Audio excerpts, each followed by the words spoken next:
Hello, welcome back to another video where for the first time I think in 2 years we are going to be talking about a Paul McCartney album. This one here, Pipes of Peace. Released October 31st of 1983, Pipes of Peace is Paul McCartney's fourth solo album and the follow-up to the hugely successful Tug of War. But did it live up to Tug of War? Well, that's what we're going to talk about here today. But before we do that, I'm going to show you this one and only copy of the album that I own. So this is the one and only copy of the album that I own. As you can see, this is the archive edition from 2015, so it's not an original copy. That's the front cover. I've never liked this artwork. It looks terrible. I don't know what the hell he's thinking of doing this, but yeah, that's your front cover. And that's the back cover. Again, not great. The tracks and nothing like that's listed. That is just the back cover. However, I will show you what this is supposed to do, this cover. So if you open the album up properly, you can see that the artwork then kind of does make a bit of sense. But because this is the archive edition, as you can see, MPL on all the archive editions put that strip down the middle, which completely ruins the artwork of this album because it cuts off. It cuts it in half, literally slices it in half. If you own original copies, obviously that archive thing in the middle ain't there, so the artwork does flow properly and Paul's arm isn't sliced in half. But yeah, even that's not a great cover though. They probably would have been better condensing it down into a smaller version of this so that Paul was actually on the front cover rather than just his hand. But yeah, there you go, that's the full artwork. So as you can see, the album is a gatefold, and thankfully the gatefold is better than the main artwork. It shows you pictures of the main musicians who play on the album. If you look at the one of Linda in the top right, you can see she's showing off the artwork, how it's supposed to look without that stupid archive strip down the middle. But yeah, it also tells you the tracks on here because they're not listed on the back cover, so yeah, it's a decent enough gatefold. So I'll quickly show you the record itself. It's just on black vinyl, so as you can see there, on this sleeve you have all the lyrics for the album, and then you have a picture of the chair, as if you didn't need to see that again. Then the record itself, just on black vinyl. This is obviously it's an archive edition from 2015, so it's a different label. I imagine the original labels were the Parlophone label, I would guess, I think.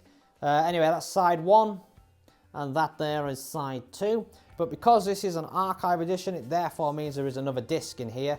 So whilst I'm here, I might as well show you it. Obviously that's the standard album, and the archive edition there lists everything that's on the archive edition. So you've got the regular album there, and then that is the additional tracks. This stuff at the bottom, I'm guessing is, yeah, personnel mainly, telling you all about who's playing what. That's a sketch of that, which, to be honest, that is better than that. Yeah, I don't know if that was, obviously I haven't got an original copy, so I don't know if that was on the original or what, but anyway. So there you go. Once again, the chair, side 4 that one is, got it the wrong way around, and side 3. So while I'm here, I might as well show you this. This is the Pipes of Peace single that came out in December of '83. In its picture sleeve, that is the front cover, and the back cover is the exact same thing. B-side is So Bad, if you're interested. Show you the record as well. There you go, that there is Pipes of Peace, the A-side on the Parlophone label, and the B-side, So Bad. So yeah, we will now go to me over there to tell you the album background. So go on, Ollie, get them told. Go, go, go, my friend. So Pipes of Peace is a really interesting album for Paul because on paper it should be a brilliant album. You see, when he was recording his previous album, Tug of War, he actually recorded more songs than was actually needed for the album, so he was left with a load of leftover tunes. And his plan was always to release these songs, and on paper you hear, oh, these are songs left over from Tug of War. Tug of War is a brilliant album, so naturally you're going to think, here's more brilliant songs. But then when you sit down and you properly think about it, it'll soon start to dawn on you, hang on a minute, if these are any good, they've gone on Tug of War. So these songs on this album is largely made up of songs, that makes sense, yeah, this album is made up largely of songs, that's what I meant to say, that Paul thought weren't good enough for Tug of War, because otherwise you'd have put them on Tug of War. You're not going to write the best song ever and then think, oh, I'll keep that for the album after this one. You're going to put all your good ones out first. So that's kind of where this album's downfall begins. Before we even get going here, that's a problem. This is songs that Paul thought weren't good enough first time round.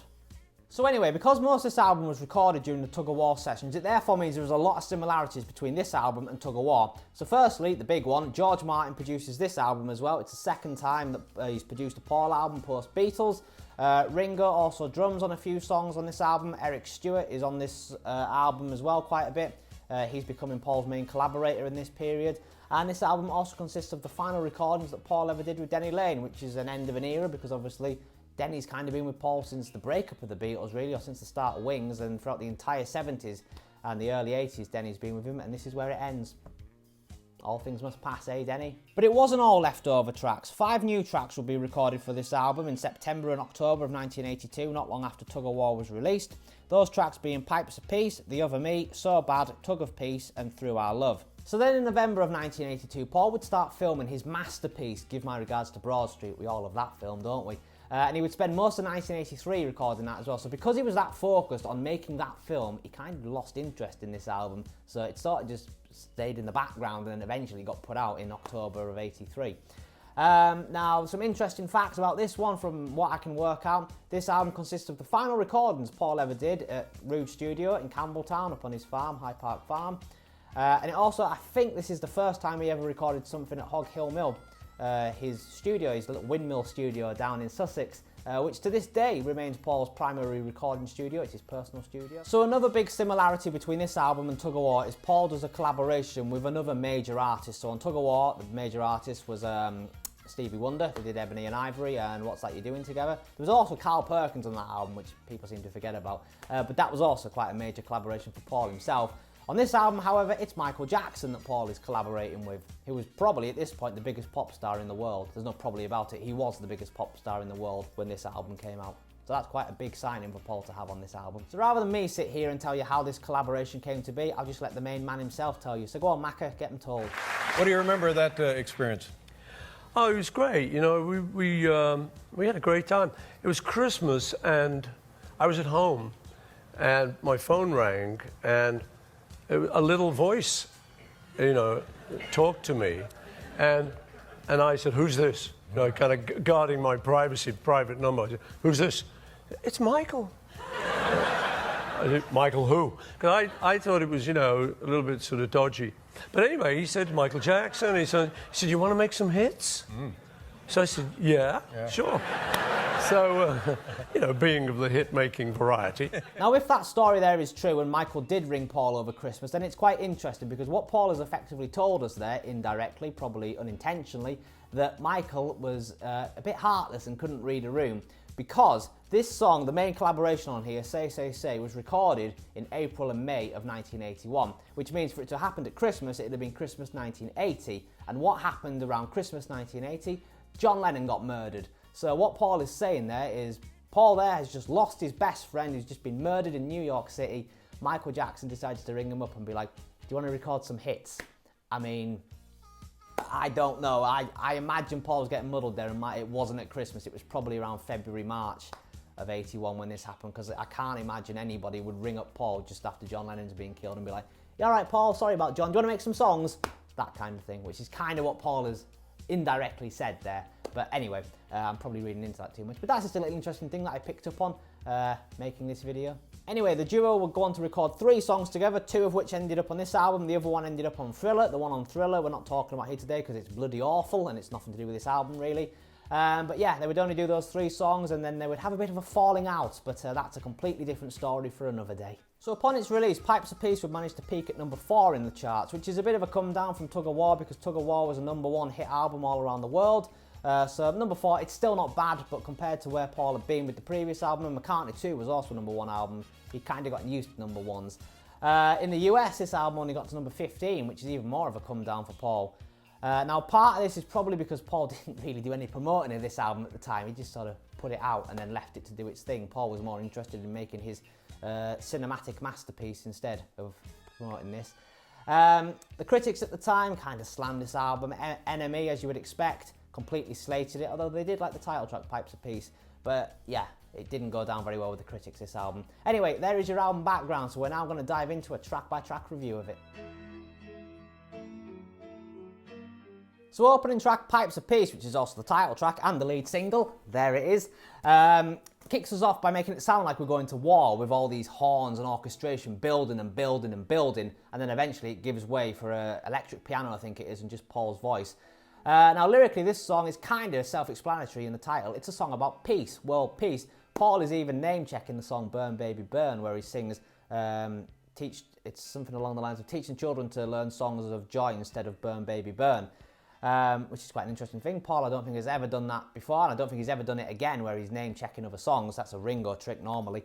Anyway, George Martin's production on this song is very, very strong. You can instantly tell this is a George Martin production. It's really good. Yeah, it's Beatles level of production, this song. Linda also sings some very nice backing vocals on here. It kind of does elevate this song to another level. That is something, it's a story for another day, this.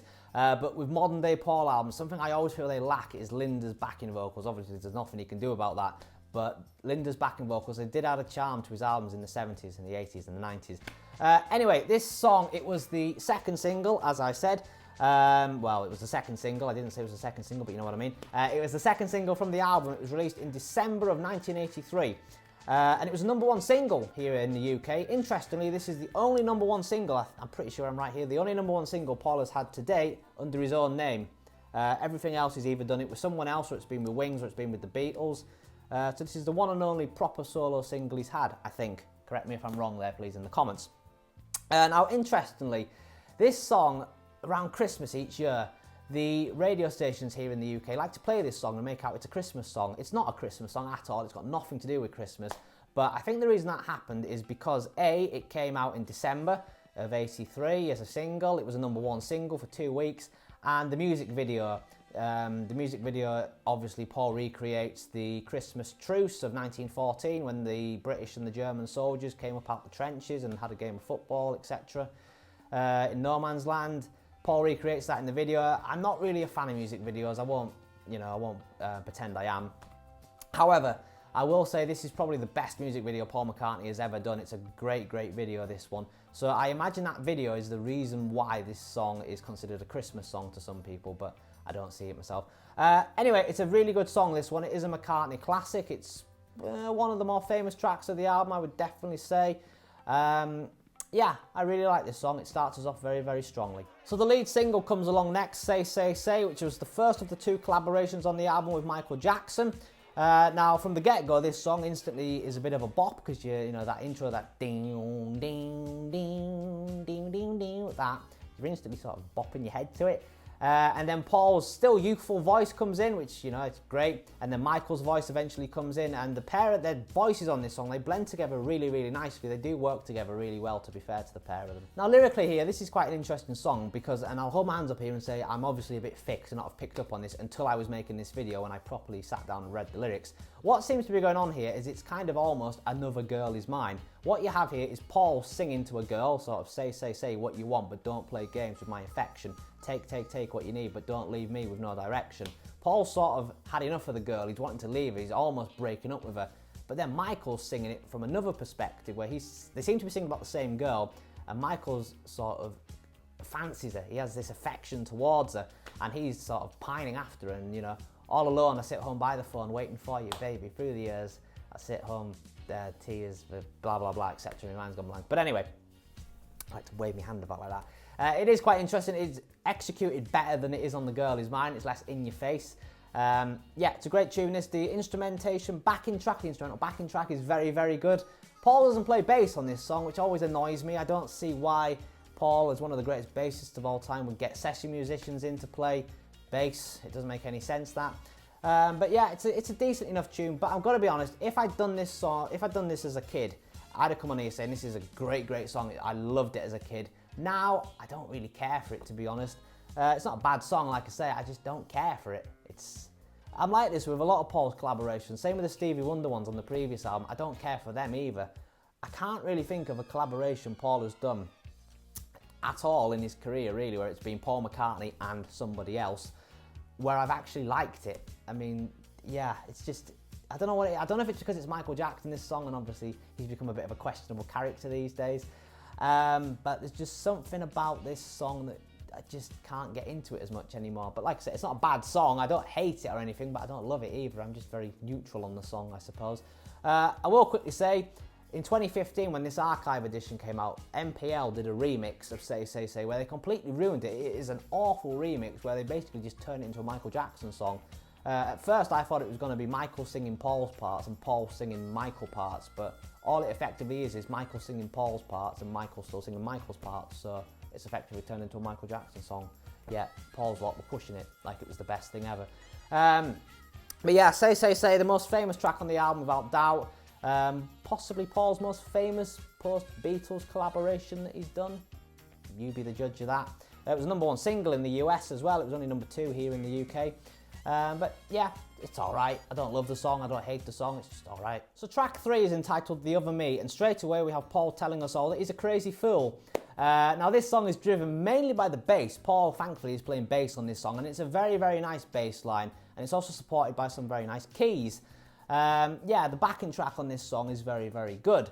However, the lyrics on this song are not some of Paul's strongest. How's it go? Something got a hold of me and I treat you like a dustbin lid, or something like that is what he's singing in the first verse, and it's like, oh, for God's sake, Paul, you could have done better than that. I believe in you, Paul, you could have done better than that, like I say.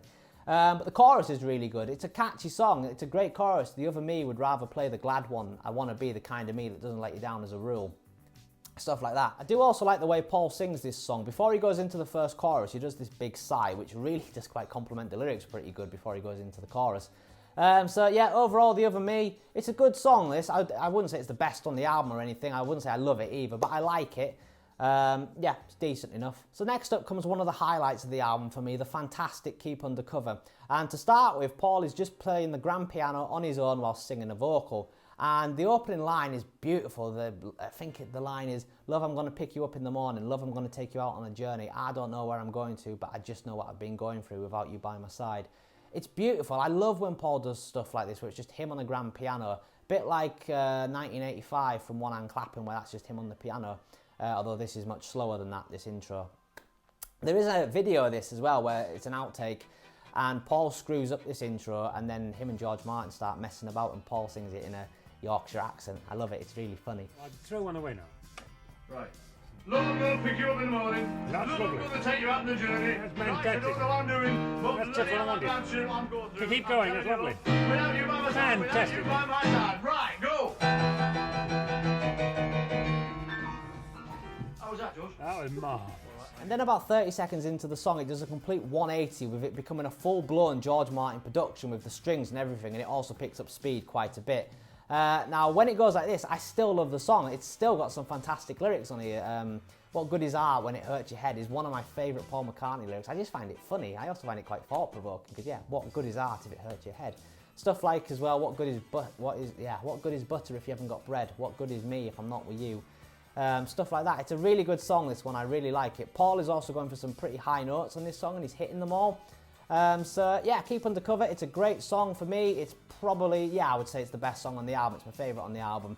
I especially, like I say, love that first 30 seconds, that intro, but once it gets going and it picks up speed with the orchestration and everything, it's still a great song. So yeah, Keep Undercover is a fantastic song, best on the album for me. So keeping up the trend of great songs on this album, we come to the closing track of side 1, So Bad, which is actually so good a song, hey? So Bad was the B-side to the Pipes of Peace single, which you can't actually see, it says in little writing there, B-side, So Bad. Now the first thing you need to know about this song is Ringo is drumming on this song, and from the get-go you get a little drum intro, bum bum bum bum bum bum bum, like that at the start. I'm very professional, as you can see. Yeah. Imagine if I could play drums, I could demonstrate all these things to you. Like if I could play guitar, I could demonstrate you all these sounds. Same with piano, drums, but I can't, so you've just got to put up with me humming it instead. But yeah, from the get-go, what I was trying to say there is you can just tell this is Ringo. It's his distinct style of drumming. So anyway, this song is one of those McCartney classic silly love songs, and this one is a classic. It's one of his better silly love songs, this one. Now, the first thing you'll notice when he starts singing is he's singing this in his falsetto vocal style, which he's still got at this point in his career. I should have said earlier in the video that this was the first album Paul released after turning 40. And obviously now he's entering midlife and he's still got his youthful voice at this point. He's still able to hit all these high notes. He sounds really, really good on here. Anyway, lyrically, we have him, they're pretty simple lyrics, the lyrics on here, but they work pretty well. Sometimes with love songs, you just need simple lyrics. And all he's saying here at the start is stuff like, there is a pain inside my heart, you mean so much to me, girl, I love you so bad. I mean, that kind of says all you need to say. You don't want some big complicated piece if you want to try and impress a girl. Just say something simple like that. Less is more. There's also some very nice harmonies on this song provided by Linda and Eric Stewart. Eric Stewart, of course, is playing a much more prominent role in Paul's career at this point. He'd become more and more prominent as the 80s would go on, especially into Press to Play. Paul's bass line on here is also great. It's great to have that Beatles rhythm section on full force here with Ringo's drums, Paul's bass. Linda's got some, I think it's Linda playing the keys on here, sounds very good. Eric Stewart's guitar's great. It's a pretty simple song really, but it works beautifully. So yeah, closing out side one, So Bad is not a bad song. It's so good, it's so brilliant. Yeah, one of the best tracks on the album I would say, and one of Paul's best love songs as well, I would go as far as to say. It's good. So that's side one of the album complete, folks, and so far it's been pretty solid stuff. The only real downfalls for me have been Say Say Say and maybe The Other Me, but even then I wouldn't call either of them bad tracks. They're still pretty solid songs for the most part. There's not really been any absolute stinkers on this album. So is that going to continue into side two? Well, let's find out, shall we? So kicking off side two of the album, folks, we have the second of the two Michael Jackson collaborations, The Man, the song everybody forgets exists, that forgotten third child that they created together. Did you remember The Man? Does anyone remember The Man? Now, the most interesting thing about this song is the electric guitar in the intro. It's some really nice guitar, and that's about as interesting as this song gets. So by this point in their careers, Paul had become a legend. He was 40 and he was already the most successful singer-songwriter that had ever existed. And Michael Jackson at this point had not long since released Thriller. He was at the absolute peak of his fame here, and he was riding high off the back of Thriller. And yet here, with The Man, the pair of them have somehow managed to create a really, really boring song. That's all there is to say about this song. It's not a bad song, it's not a great song, it's just a really boring song. Now, to start with, Paul sings the opening line, the first verse, and then Michael Jackson takes over. And George Martin has produced this, and I'm assuming he's mixed it as well, and he's mixed it really bad because Michael's voice on this song is really, really dominant, and it's quite easy to forget that this is both of them on it. It sounds like a Michael Jackson song. Paul completely gets drowned out and just fades away into the background, and it just seems like a Michael Jackson song. I mean, Michael can have this song because it's not a great song. Yeah, so Paul just fades into obscurity, it seems, in this song, which really annoys me a bit. So yeah, other than that electric guitar in the intro, the rest of it's really, really boring. So I'm going to wrap up talking about The Man because I'm bored talking about it. Let's go and see if the next song's any better. So, is the next song any better? Well, unfortunately, it's not any better. It's called Sweetest Little Show. And in the very first few seconds of the song, you think, oh, we're going to get a country and western song here. It sort of teases you with a bit of country, and then, no, it just goes into a pop song instead. There's nothing wrong with a pop song, but, you know, Paul is very good at pop songs. He's done a lot of pop songs. He hasn't done that many country songs, so if we've got a country song here, it would have been something a little bit different, you know what I mean? So Paul plays some very nice bass on this song. The song itself is mainly driven by this bass riff, and it's not often we get a bass riff from Paul. But the most interesting part of this song is the acoustic guitar towards the end of the song. It's sort of played in this Spanish guitar style. But that's about as interesting as it gets. Otherwise, this song again is completely forgettable. It's a bit more interesting than The Man, but it's still not a great song. It's just forgettable. So thankfully, folks, things do pick up with the next song, Average Person, which for me is the best song on side 2 of the album, and it's also the second best song on the album. I bloody love this song. Now, once again, Ringo is drumming on this song, so once again, you can hear his distinctive drumming style. You can just tell. I think most of the drumming on this album is done by Paul. And if it's not Paul, I think it's Ringo. And Ringo's only on 2 songs, so the 2 songs with the most distinct drumming has Ringo. Why Paul didn't get Ringo to drum on the whole album, I don't know. So in Paul's 2021 book entitled The Lyrics, Paul actually talks about this song. If you don't know what that book is, I'm surprised you're watching this, but if you don't know what it is, he has an A to Z list of songs, and he goes through them basically telling you about the song and what was going on in his life at the time. And Average Person, interestingly, features in the book.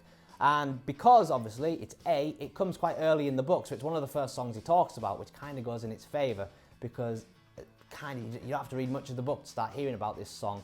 And it kind of turned my attention on this song, because I kind of, again, forgotten about it, because it's buried in side 2 of this album, but it's actually a really, really nice song. So lyrically here, we effectively have Paul people watching. He's singing about average people that he's met on the street and what they get up to. Singing about a boxer and a waitress and a engine driver, and yeah, it's typical McCartney. This, he turns mundane things into this fantastic pop song. It's great, this year, I love it. Paul, the original people watcher, it would appear, and the music of this song makes it sound like a travelling circus, which complements the lyrics perfectly. Like this circus is travelling along and it's watching all these people as it goes.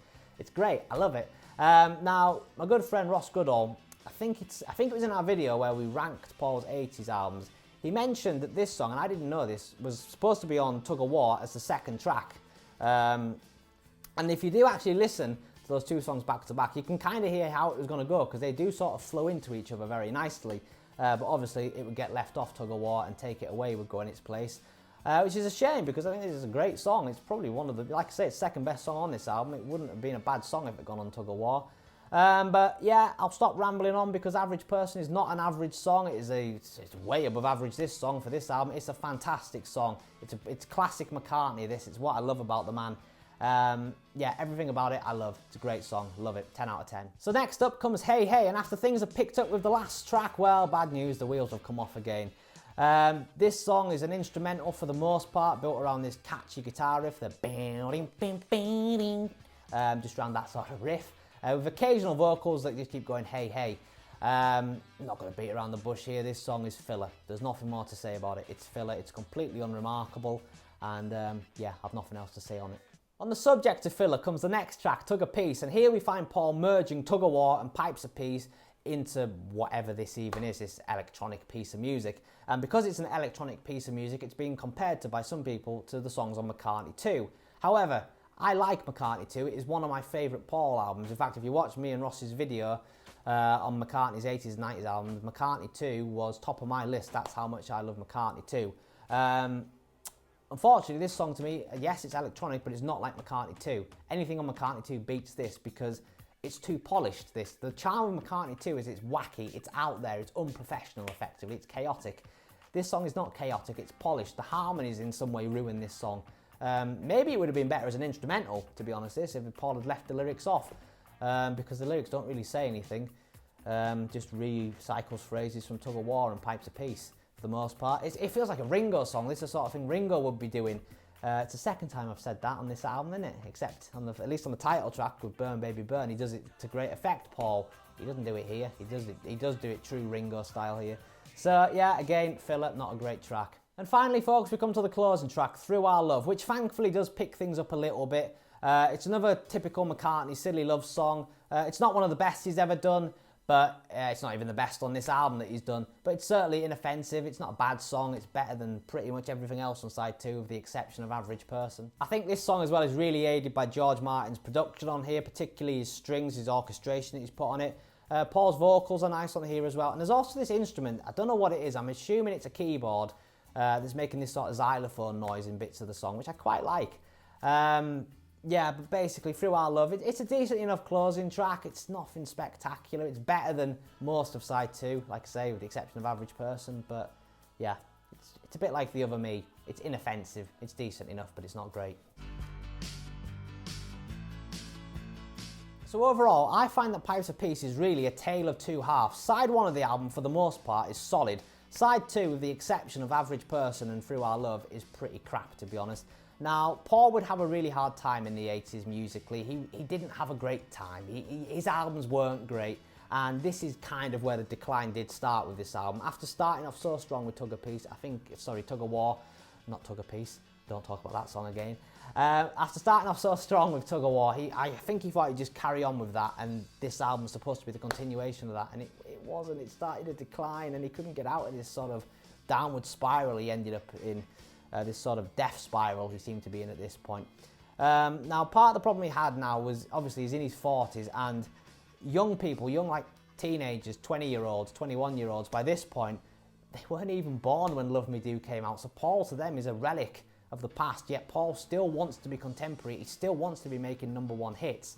And he's just about hanging in there in this album, but as the 80s would go on, he would keep trying to be contemporary and appeal to the youths of the day. And he was becoming a bit more tragic, maybe in some ways, as a middle-aged man, trying to be down with the kids, as they say.